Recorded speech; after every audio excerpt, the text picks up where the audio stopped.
Yeah, so I should not be talking to you guys right now. I should be working on my own stuff, but I can see stuff that's happening and I can see what's coming in. And I feel like I should be saying something. I should be telling people, because if I don't, I'll feel like an ass. So I've been getting a number of questions this last while. And a number of them have been related to forecasting. So can you tell what your financial trend will be like over a period of time? And if so, how is that done? How does it work? That sort of thing. So the answer to that from the SOS perspective is yes, with a certain degree of certainty. And it's a degree of certainty and detail.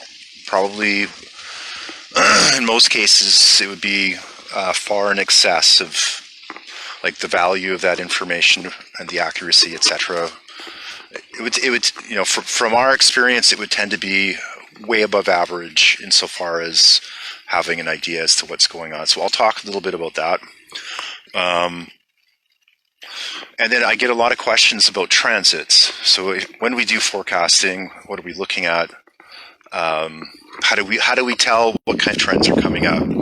So there's different kinds of layers, or you can picture it like templates.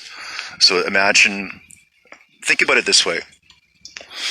A long time ago when they used to go by sail over the sea, so you would have a big ship with sails and it would travel across the sea. Whoever was the captain and whoever was the navigator especially had to have a number of star charts.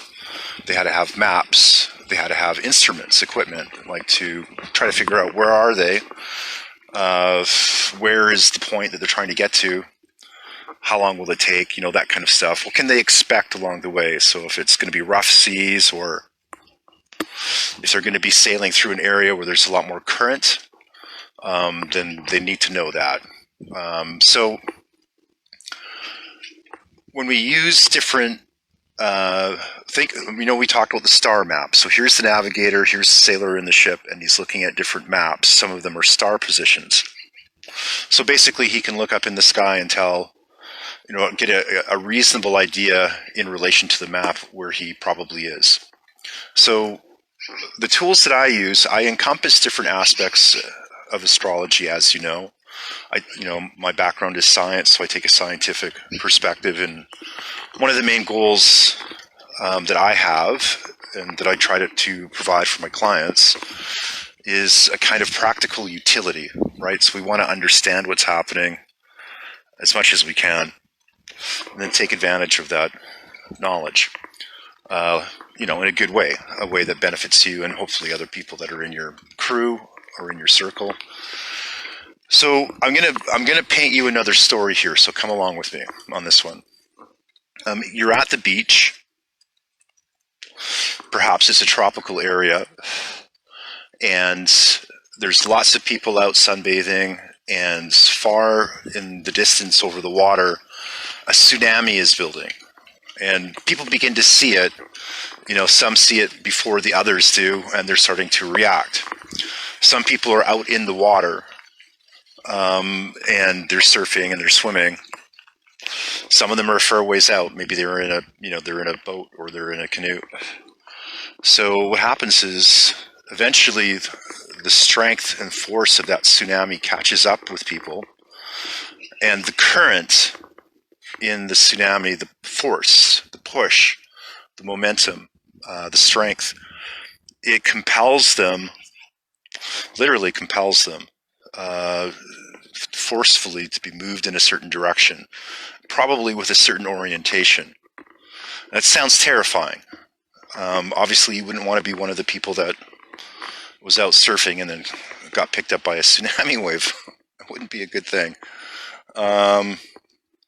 So why is it, this is an important thing to keep in mind, why is it that people that get caught up in storms, like there's stories of people that get taken up by a tornado, Sometimes they don't make it. Sometimes they're gone. But there's bizarre stories of people that go through those kinds of situations and they survive. They might be a bit beat up. Maybe they were unscathed. The airplane high in the sky full of passengers crashes. Everyone dies, but one person walks away as though nothing happened. How does that happen? Why does that happen? Okay, well, when we look at transits, the best way to, if you don't understand them, then the best way to think about them is they're like a current. They're like a force of energy that's ripping through space. Now on my website, you'll find quite sufficient information of a technical and scientific nature that easily provides evidence of this kind of force.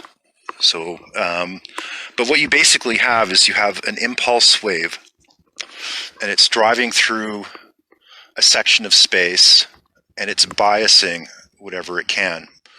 Now, in astrology, you have different kinds of currents, so they have different kinds of qualities, and they can go through different periods of time. You can have a short transit, or you can have a long transit. And basically what happens is it's a kind of interference wave. If you're familiar with our literature, we talk about constructive and destructive interference fields, waves. And so what happens is when you have two large bodies that intersect each other, they're aspecting each other, there's an angular relation of a certain type, a kind of bow shock is set up. There's like a radiant field that's broadcast. I mean, essentially, when an aspect forms, it's essentially acting as an antenna, and it's broadcasting a certain type of field. I mean, that's what it boils down to. That field usually has a certain kind of biological, influencing kind of information. There's information in the field that when the body senses it, it will tend to respond different ways. Now, understand that you yourself as a person are also a kind of antenna, and you'll have your own sort of internal configuration. So under some conditions, you'll be working great. In other conditions, the signal inside of you will become, more obscured, more prone to noise. So the trick then is trying to understand, and I should back up. So transits, this is what's happening in the current sky, the angular relations of bodies in the sky and their relation to you. Because you have transits that are happening for everyone, because all the planets are making relationships to each other, continuously in the sky, and you'll have a generalized effect from that. But what happens is people have their own sort of special configured antenna inside. So when you were born, you could say that at least on one plane, a kind of electrostatic precipitant permeated the atmosphere, and that at that point in time and space, there was a certain kind of angular spin and force to the planet. There was a position in space. So these kinds of information get locked into your body. You could say that you have almost like a picture of the sky that is etched into the circuitry of your cells. So every single planet that exists in our solar system has a representation actually in your body. And so the picture of the sky in your body is static, it's fixed. And so when things move in the sky, they form relationships to the elements inside your body. So what that means is, depending on what your circuit is like, you might find yourself in situations where everyone's having a bad day, but for some weird reason you get through it. It's like water off a duck's back, and you feel good and you have a good time. So many times we'll see a linkage between those kinds of events and what's happening in transits. Part of the makeup of a transit energy field is gravitational. It's like a fluctuating gravitational field. It also has a magnetic field component to it. There's other characteristics of that type of energy field. So you have other kinds of forces of motion other than transits that can also be used as templates. So one is what they call progressions. And progressions are similar in nature to transits, but they're a compacted symbolic representation of usually a longer period of time. And instead of it representing necessarily external forces, it represents, basically kind of like an evolutionary process or an affectation, an overarching trajectory of tendency or growth or behavior. And those are important to look at because it can show sometimes much bigger events. So like, for instance, you might go through periods of your life where things are going along fairly normal. There's not any particular stress. You're not necessarily making, huge advancement, but you're doing okay. And then something big happens. And that whatever that big thing is that happens, it has an effect on you that may have long-lasting consequences. So many times we'll use a progression chart to kind of see what that state change is like. So those are some examples. And then we can also take a look at things like the lunar influences over the course of a month, because we see like there's a huge influence of the moon on things like emotions. The reason that I'm telling you this is that when you're caught up in a big tsunami wave, sometimes the difference between you being able to make it or not is to have a much better understanding as to what your axial rotation and orientation is. What I mean by that is, okay, so you're in that situation, which end is up? How do I tell? Because I don't know if you've ever been suddenly plunged underwater in the ocean. I have, and it can be disorienting because you don't initially know which way to swim, like which way is up. There's a few moments there where it just, and those few moments can make a difference, when you begin to orient yourself. And then it's the action that you take. So having a really realistic idea as to what state you're actually in. You're not kidding yourself. You're not disassociating. You're not telling yourself pretty stories about how you think you should be or how you want to be, but you're doing as much as possible a really real assessment. And that doesn't mean that you dwell, perhaps there's something in your life that's depressing or it's heavy, or, it's a miserable, there's some miserable part of your life that you feel bad about, you feel sorry about, you feel sad about, you feel angry about, you feel injured from. It's not that you let your conscious awareness, if you've been burying it, I'm not suggesting that you dredge this up and then just spend all your time focusing on that. What I'm saying is that you have to manage it in a realistic way, so a balanced way. So if there's stuff that you think you need to do or review in your life, don't be overcome by obsessing on it, but try to put some energy into making it better. All right, so when we take a look at financial forecasts, what we do is we can take a look at a period of time, and we can take a look at tendencies, or what that current of energy is doing. Some currents of energy, as a generality, would be considered to be fortunate. And then if you were to take a look at yourself as a person, you could do the same thing. And it is possible to be in situations where there could be misfortune in the collective, but in your personal transits, there could be something quite good. And then knowing about that is helpful, right? Because you want to be able to swim in the right direction. So this month of October is really important. Some of you watching this will be in better financial situations than others. Some of you will be in situations where you feel great anxiety over your finances. Some of you may be okay financially, but really concerned about what's coming up. So I want to leave you with some encouragement and also some motivation here. It's whatever your situation is, it is very important that you try to make progress this month. You need to do it this month if you can.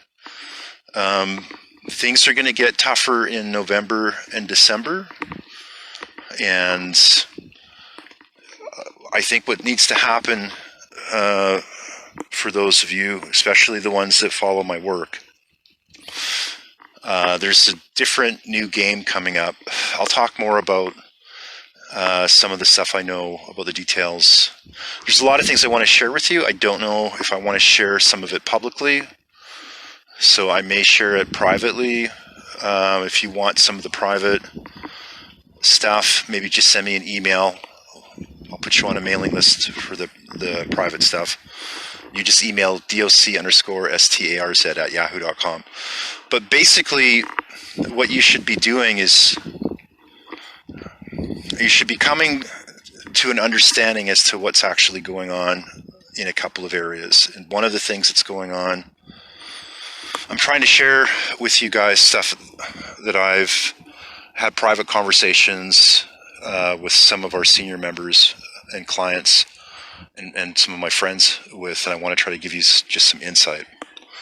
So what's happening here on some level is that there's been a great neurosis, like a sick mind, that's been cultivated in the general public on purpose. And so people were basically allowed to indulge and entertain and, pursue, their appetites. And they became lethargic, and their alertness and awareness and character, most importantly, the character began to degrade. So what's happened is, in the backs of their minds have been the areas that needed sunshine and fresh air and exercise and positive creative growth, and it was neglected. And so now it's kind of turned into this regret, doubt, despair, sense of loss, fear, mostly fear of these areas that are unknown, to their conscious mind, that gets suppressed. So what's happened is it's been purposefully crystallized. So the selfishness, the ignorance, the arrogance, the neurosis of the collective people, the hysteria, the lack of kindness, the narcissism, it's been extracted from the collective and it's been crystallized. And it's been given an objectified form, which is, the Rona, and a few other things like the fear of the economy, etc. And so what's happening now is that the people that were dealing with the most neurosis were the most caught up in some kind of false sense of reality, but were entertaining, pursuing appetites and indulging themselves. What's happening now is that what they made their greatest concern in life all along, which was their own comfort and their perceived safety, is being held ransom. And they want it back, because that's what their lives were all about. And so my impression is it's a trap. So once they're given their safety and comfort back, probably in the form of a shot. I don't want to say the word.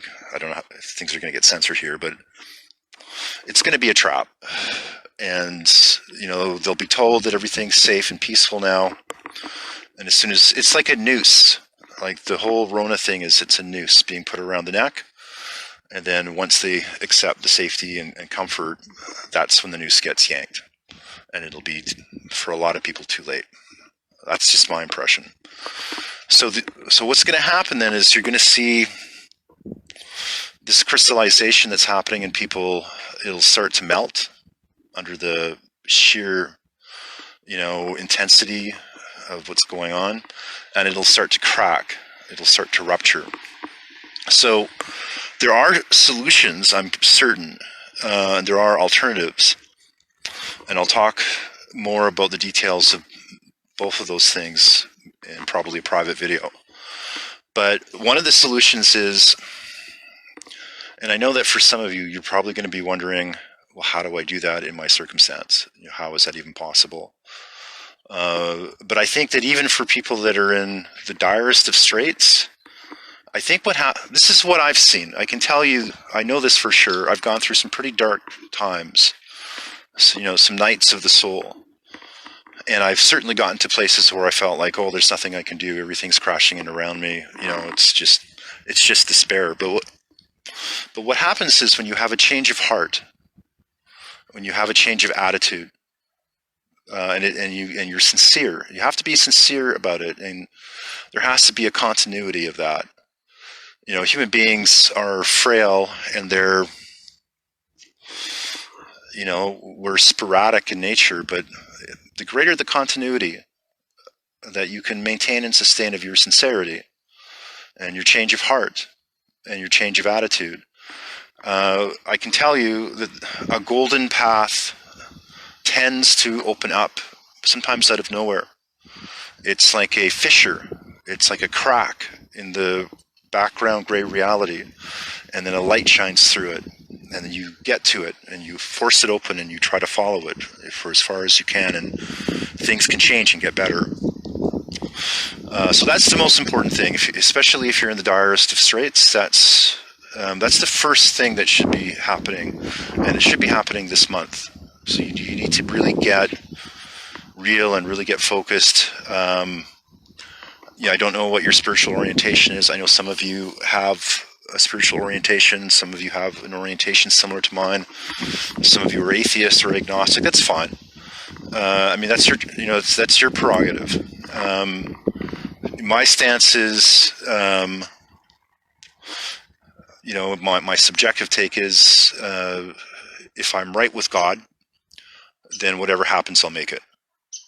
And that's, I can say that, for my entire life, that's always when things got better.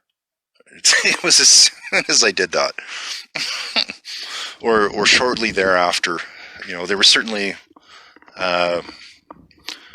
enough evidence that things were improving. Anyway, so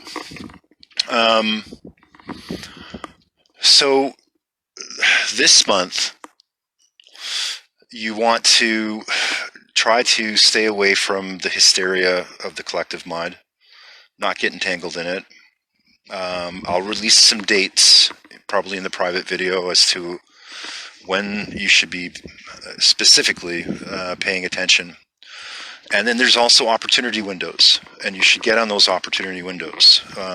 Scrutinize, like when you get different kinds of offers or opportunities, like you do have to be really far more wise and disciplined in choosing. You have to choose the right one, and you'll know the right one through different indicators. So one of the indicators will be, assuming that you have the right attitudes and you're sincere, you're working on your character, then the right opportunity that comes up will synchronize. It will have affinity. It will, you'll feel comfortable with that opportunity in relation to your own inner growth.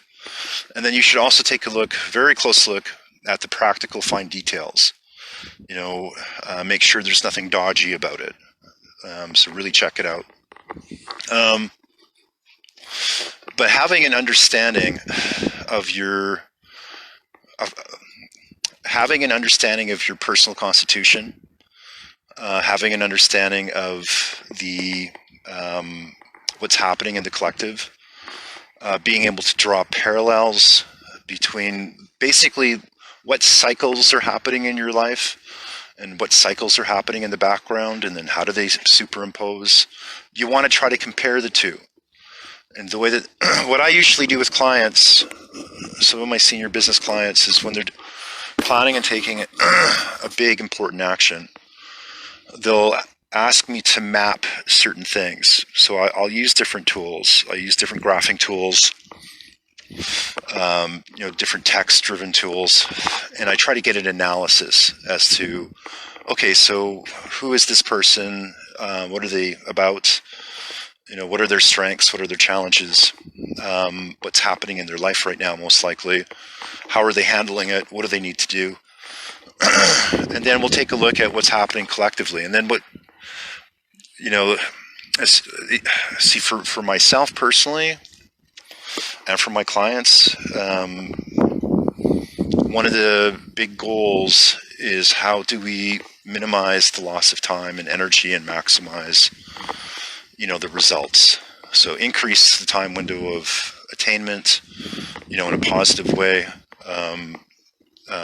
and also get the best results. And so one of the ways that we do that is that we'll take a look at a graph over a period of time, say it's a month, and we'll take a look at a specific area of life. So for example, finances. Where does it look like it's happening in the life of the person? Where are they having those peak points? Like they might have, say, maybe there's like a 4 or 5 day window in the month and it looks quite good. And then the rest of the month is, it's tight. So you'd see a steep peak. Say you had a peak between the 13th to the 15th. And then for the rest of the month, it drops off. So there's not anything great happening financially. So we have that as a personal graph. And then, we would take a look at what's happening collectively for people in your city, in your region, in your municipality, in your country, on the planet. And we would see that different kinds of waveform types would show. And then what you do is you superimpose what's happening with you with what's happening, say, in your city over the next 30 days. And you can see how things track. And the reason that's important is because it gives you a sense as to when it might be a good idea to engage the collective. So, for example, let's say that you see a wave spike in the collective on the 12th, and it looks like for some reason the collective, maybe everybody got their government checks, or whatever it is, and then you see that your finances spike a day or two after that.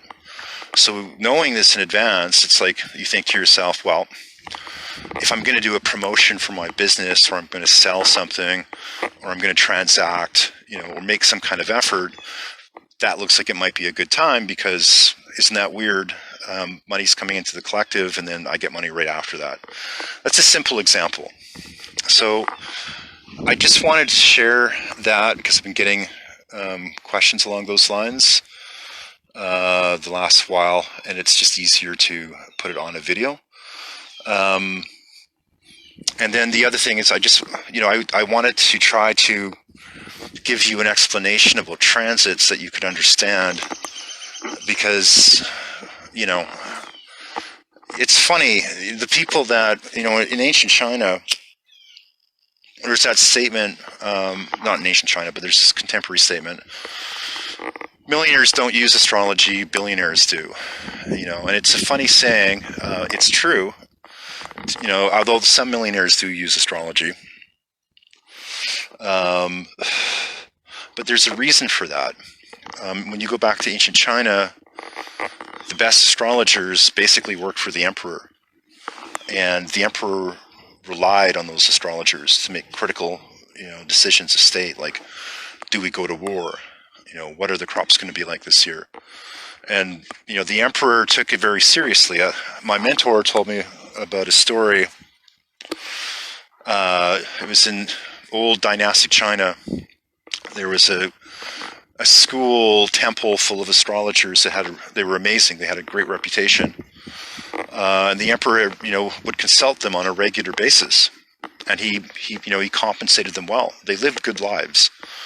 But he also had high expectations of them. And so what happened was they became complacent because they'd been doing such a good job. And they decided, they hadn't heard from the emperor for some time because they've been giving him such good advice. They decided basically to take some time off for themselves. So they, if I recall the story correctly, they basically had a party, got drunk, were obliterated, and just, blacked out for about 2 or 3 days. And during that time, the emperor had a crisis. I'm guessing the crisis must have settled in right when they began to plan their party. And he had sent messengers off requesting their assistance. And the guy that went to go get the advice from the astrologers found that they were all incapacitated. Rides back to the emperor and tells him, listen, they're all drunk. They can't do anything. So the emperor was infuriated. He was just upset. He basically went back there and he killed them all.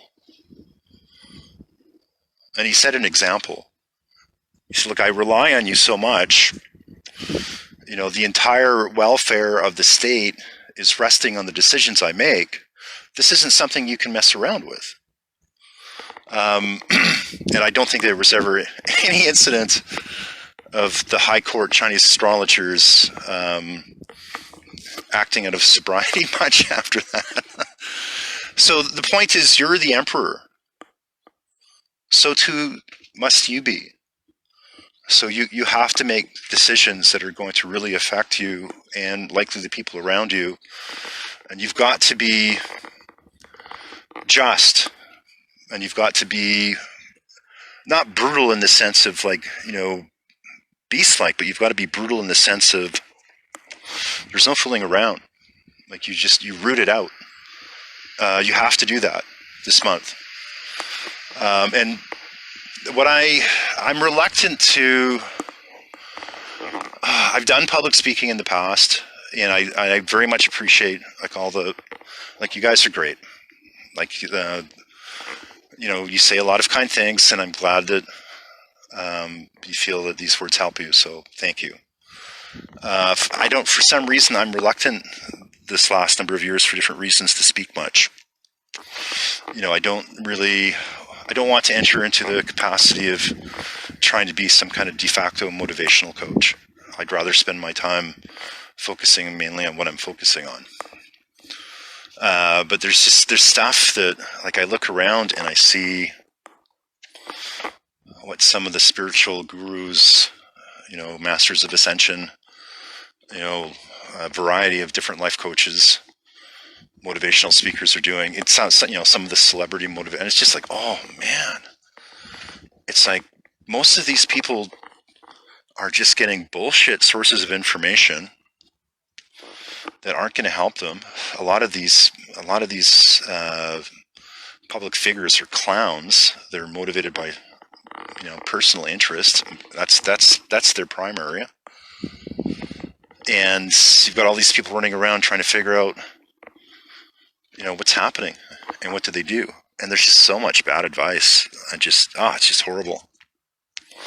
So I thought I would try to make some effort,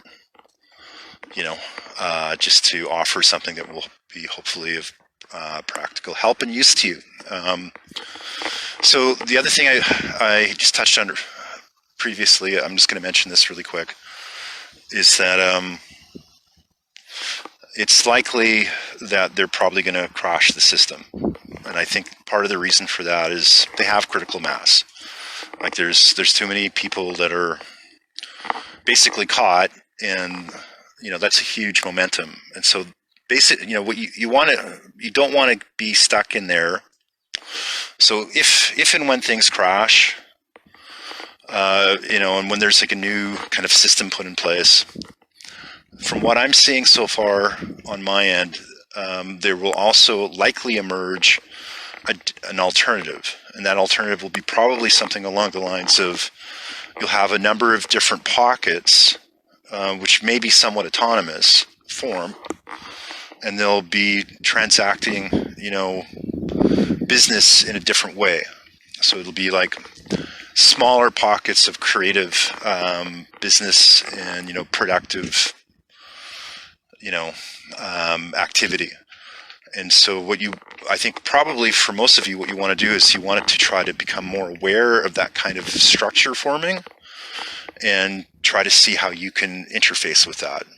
And I think the way it's probably going to work out is, whatever it is you've been developing, whatever your skill set is, whatever your expertise is, it'll be probably something that you'll want or need to become more independent in, and then you'll want to come up with ways to, make your living doing direct exchange, between these other smaller productive groups. That's probably the best way to go. And the thing is, I think there's a good chance that some of these places will be fairly vital, fairly productive, reasonably happy places, comparatively to what else is going on. And then the other thing I should say really quick, I don't have time to go into the detail, but one of the services that I provide for some of my senior clients also is there are ways we talk about this in some of our other videos. So my mentor said, and I don't agree with this in entirety, I think there's something to it, but he said something about when a soul is born, it tends to be spread in a fragmented way across the surface of the planet. And different size chunks of different types will land in different physical geographic regions. And then it's your job basically to become aware of this and go and retrieve them. And his thought is that if you go to a place that you're meant to be, and it holds a significant chunk of you there, it takes about 30 days of your presence in that physical space for it to click in, to kind of integrate on average. And it's remarkable because I've tested this. Some of you are probably familiar with acupuncture. So in acupuncture, you have meridian lines. You have a series of lines that intersect the body, and then you have nodal points. Nodal points that are distributed along the line and or at line intersections. And supposedly different, points at different locations, if they're sedated or tonified, stimulated, you have different effects on the body. So that's why you go to acupuncture. If you're having a problem with something, they'll needle you in a certain area, stimulate a certain kind of meridian that's associated with, say you're having trouble with digestion, they might find a meridian on your body that corresponds to liver, and then they'll needle that. And then, some people are familiar with like ley lines, this concept where there's this sort of invisible matrix of geopathic energy that underlies the strata of the planet, and it has things like vortexes and stuff. You can go into a whole bunch of woo associated with that, but there is something to a kind of, earth-based matrix of energy. I mean, and there's different types of it. Like as a very simple example, if you looked at a gravitational map, like say a gravitational anomaly map of the planet, you'd see that gravity is not dispersed uniformly across the planet. And then, you'd also see variance in the local geomagnetic field. There's one of the people that we study in our group is a fellow named Professor Callahan. Callahan did excellent work in understanding how the change in magnetic field force in the first 3 to 4 inches of topsoil in a region that's dispersed somewhat uniformly can affect collectively the behavior of people in that area. So for instance, they found that regions on the planet where traditionally there were higher levels of aggression, that the magnetic field would correspond to a certain numeric rank magnitude. So, it would be a very specific amount of force being generated in the soil. And then when they went to places where the magnetic field was, say, a very different numeric rank, say much lower, they tended to be more pacifistic, more peaceful. So you have a variance in different kinds of background energies that are just, they're spread across the surface of the planet. There's a really good book I strongly recommend. It's a fun read. It's just called The Power of Place. And the most important information in that book basically just talks about how the difference in the distribution of negative versus positive ionic charge in the atmosphere affects the mood, behavior, and well-being of people living there. So they give this example. There's like, I think it's called Devil's Canyon or something like this. It's in the States, big valley. They have this thing they call the devil winds that come. I think they come every spring and maybe in the fall. And they say that whenever these winds come, they carry a lot of dust with them. They blow through this valley. And they said that over a significant period of time, you'd always have like a rise in suicide rates, or just domestic problems, or, unwellness when these winds would blow. And then there was another example where there's some kind of, it's very natural, it's an outdoor pool, there's a waterfall, maybe it's like a special mineral hot spring. I think it was a hot spring. And they said that, people would have these amazing experiences. They felt really alive. They felt like blissed out. They physically, felt good. And they found that, the density of the negative ionic charge in the atmosphere was very high. So we have these variations of qualities of the energies in our local environmental background. And they can affect the collective, they can affect the individual. But what happens is there's this element in astrology that lets you look essentially at the planet through the perspective of a model that has a kind of grid over it with different kinds of power or energies, similar to what you'd see in acupuncture, with the meridian lines or ley lines for geopathic studies. And so what you have then is you have this ability to look at the planet and figure out the sweet spots. In other words, places on the planet where you would actually do really well in some part of life. And then there's other places you would find on the planet that you shouldn't be. You shouldn't be staying there. So one of the problems, though, although, we can access this kind of information, mobility is restricted right now. I think that there's going to be an increase in the allowed mobility despite the stresses. But if you have the ability to relocate, if you have the ability to at least assess what the footprint of the place that you're living in and that you think that you're going to be living in is like for you, like understand what the local environment holds for you as an energetic trend in detail, like that's a good place to start. And then the other thing is, if you have the ability to move, then I would say you should try to become as aware as possible, as fast as possible, as to what those places are. And then you should see if you can get there. That might be a good idea. There's more on that subject that I'll try to talk about later. But those are just some things I wanted to share with you. And I just wanted to answer some questions. I've had a number of people asking about how do they access our frequencies, how do they make their picks, or how do they schedule some kind of forecasting service of some type with me. I'm happy to do what I can for forecasting services. I'm happy to help out with frequencies. One of the things is my time schedule is pretty tight. So if you need some kind of, if you need like a consultation session, you want me to look at something for you, it's helpful to schedule that in advance. It's challenging for me to be able to pull something up like the day that you ask. It's just how things are right now. So, and I don't really have a large number of openings through this month.